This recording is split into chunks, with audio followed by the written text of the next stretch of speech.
The other one is Mwangi, staff member. And what are you doing? We are doing an ear cleaning. Oh. For a condition called You don't put an airway to open the mouth. It's okay for the dog. Just a light here.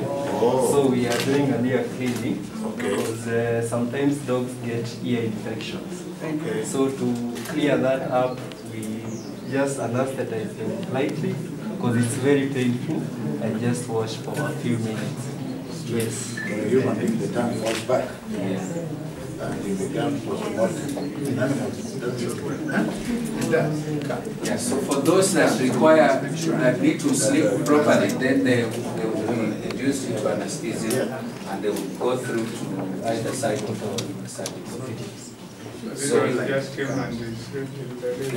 there was some drugs given.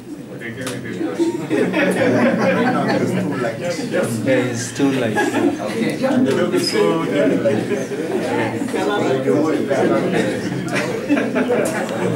Okay. And how long does it take to clean that?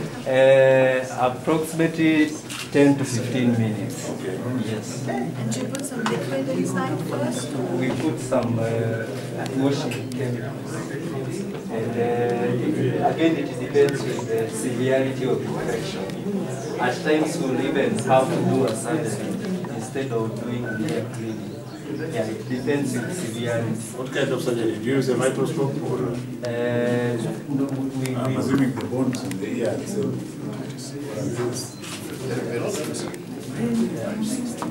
It's more for drainage. Yeah.